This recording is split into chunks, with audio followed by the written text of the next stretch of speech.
평안하셨습니까? 행복한 말씀 나눔 오충영 목사입니다. 오늘 여러분과 함께 나누고 싶은 말씀은 로마서 1장 17절 말씀입니다. 복음에는 하나님의 의가 나타나서 믿음으로 믿음에 이르게 하나니 기록된 바 오직 의인은 믿음으로 말미암아 살리라 함과 같으니라. 아멘. 하나님의 모세를 보내십니다. 하나님의 신적 1인칭이 반복되죠. 내가 백성의 고통을 봤다. 내가 부르짖음을 들었다. 내가 근심을 안다. 내가 건져낸다. 내가 바로에게 너를 보낸다. 내가 백성을 인도해낸다. 계속해서 내가가 반복됩니다. 하나님이 이 일을 행하신다는 겁니다. 하나님이 하시면 됩니다. 여리고 전쟁 전에 여호수아는 여호와의 군대 장관을 만나서 본능적으로 물어요. 너는 내 편이냐 아니면 적이냐? 여호수아는 전쟁의 중심이 자기인 줄 알았어요. 그래서 관심이 내 편인가 아닌가였어요. 내가 전쟁해야 되기 때문이죠. 하나님이 말씀하십니다. 내가 대장이다. 전쟁은 하나님이 하시는 겁니다. 중심은 하나님이십니다. 전쟁은 하나님께 속한 겁니다. 문제는 하나님의 전쟁에 내가 붙어 있느냐의 여부예요. 내가 하나님 편인가가 중요한 거죠. 거기서 여호수아가 고꾸라집니다. 내 전쟁이 아니라 하나님의 전쟁입니다. 계속 말씀하시죠. 내 신발을 벗어라. 네가 선 곳은 거룩한 땅이다. 내가 속한 모든 곳에서 내가 전쟁하겠다. 잘 따라다녀. 잘 붙어 있어라. 그러면 무조건 승리한다. 그리고 여리고로 가죠. 여호수아의 전쟁이 아닙니다. 그래서 두려울 게 없죠. 걱정도 없습니다. 하나님의 전쟁입니다. 하나님이 싸우십니다. 하나님은 무조건 승리하십니다. 당연히 여리고 전쟁에서 승리하죠. 하나님의 전쟁에 동참하면 이깁니다. 우리도 그렇습니다. 우린 마른 막대기, 떨기나무입니다. 그러나 그게 별 문제가 안 돼요. 하나님의 전쟁이기 때문입니다. 별 가치도 없는 자기 묵상하지 마세요. 쓸데없이 두려워하지 마세요. 하나님이 이기십니다. 그래서 담대합니다. 그게 믿음입니다. 모세는 내가 누구관데 라고 외치죠. 자신이 nobody라는 겁니다. 자격이 없다는 말이죠. 하나님의 대답은 내가 함께 하겠다 였습니다. 이게 격려고 위로죠. 무한대와 함께하는 모든 것은 무한대입니다. 하나님이 함께해서 안 될 일이 있겠습니까? 하나님이 함께하면 nobody가 everybody가 됩니다. 하나님과 함께함이 그래서 중요합니다. 예배 드릴 때 함께 하십니다. 예배는 하나님과 함께함을 경험하는 강한 체험이죠. 기도가 중요합니다. 기도할 때 함께 하십니다.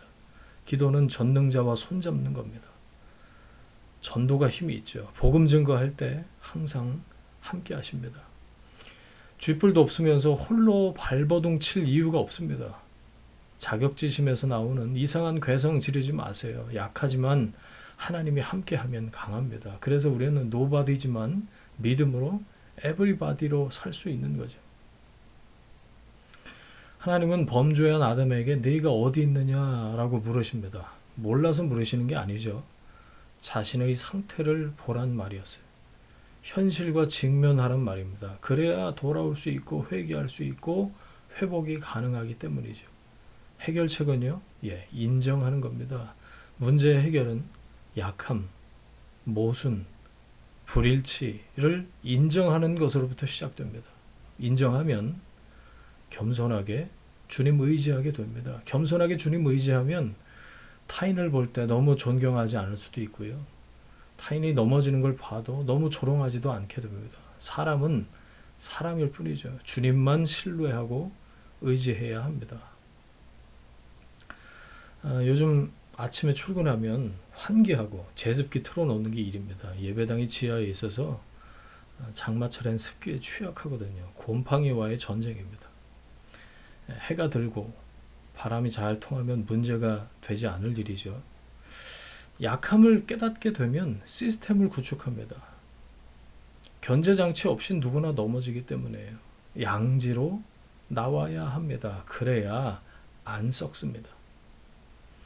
우리에겐 유혹을 이길 힘이 없어요. 도망이 최선입니다. 보디발 아내의 유혹받을 때 요셉을 보세요. 그냥 도망칩니다.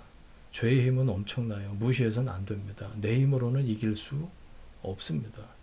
주님의 도움을 구해야 합니다. 기도하세요. 철저히 의뢰하세요. 그리고 유혹의 상황이 오면 그냥 도망치세요. 유혹은 맞서 싸울 대상이 아니라 피할 대상입니다. 우린 믿음으로 구원받습니다. 그리고 믿음으로 현실을 삽니다. 은혜 받으면 다 될 것 같다가도 현실의 문제 앞에 서면 너무 쉽게 낙담해 버리죠. 오병이어 기적을 보세요. 불가능한 일은 예수님만이 해결할 수 있다는 메시지죠. 광야에서 2만 명을 먹인다고요? 불가능이죠. 하지만 예수님은 가능하십니다. 죄 문제 해결 불가능합니다. 하지만 예수님은 가능하십니다. 피로 씻어주십니다. 믿음의 길을 걷는 것은 불가능합니다. 하지만 예수님은 가능하셔요. 우리를 고아와 같이 내버려 두지 않으시죠. 성령을 보내주셔서 믿음의 삶이 가능하도록 인도하십니다. 그리스도인은 믿음으로 사는 사람들입니다. 현실과 직면하면 모든 것이 불가능입니다. 그러나 믿음으로 예수님을 의지하면 모든 게 가능합니다. 성령의 인도하심을 따르는 모든 하나님의 사람들은 믿음으로 말미암아 살게 될 것입니다.